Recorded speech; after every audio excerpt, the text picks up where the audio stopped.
આજો દારૂનો વિડીયો એમને પાડી અને જતા રહ્યા ત્યારે છોકરા પાછળ પીછો કરી અને ગાડી પકડી લાયા.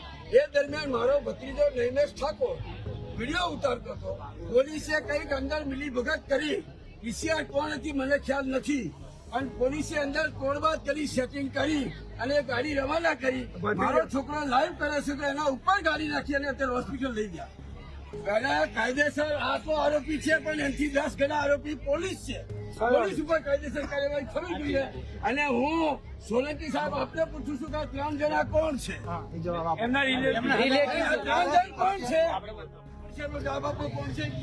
પોલીસ નો ગાડી નંબર ગાડીનો નંબર લઈ બધું જ છે. પબ્લિક છે અને ડ્રાઈવર કોણ છે? પીસીઆર ડ્રાઈવર કોણ છે? પહેલા તો એમને જ સસ્પેન્ડ. આ બધું લઈ લો એમને વિડીયો. કશો લાઈવ ચાલુ છે પોલીસ સ્ટેશન.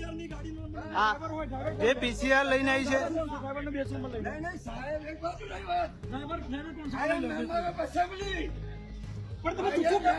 તમે કેમ જૂઠું બોલો? અંદર આરોપી છે તો તમે જૂઠું કેમ બોલો છો? અમને નંબર પ્લેટ પહેલા જવાબ લો. અંદર કોણ છે એનો મને જવાબ આપો. પોલીસ સ્ટેશન આવ્યા છે. તો તમારે મને કેવું જોઈએ ને બધું લઈ જઈને 1 કલાક થયો. બિલકુલ નહીં ચાલે સાહેબ. પરિસ્થિતિ શું થઈ છે સમજો. 3 જણને ઉડાડી દીધા છે. શું સાંભળવાનું? વાત મારી આ છે કે પોલીસ જોડે હોવા છતાં પણ ગાડી આટલી સ્પીડમાં દોડાવવાનું કારણ શું? એક વસ્તુ એ છે, આ નૈમેશભાઈને જે વાગ્યું છે તો પોલીસે ત્યાં ગાડી બ્રેક મરાવી અને એની નોંધ કેમ ના લીધી? ક્યાંક ને ક્યાંક આ ભાવિક પટેલને પોલીસની કનેક્ટિવિટી હોય અને આખી વાત દબાઈ દેવાની રણનીતિ થતી હોય એવું પણ મને રાત્રે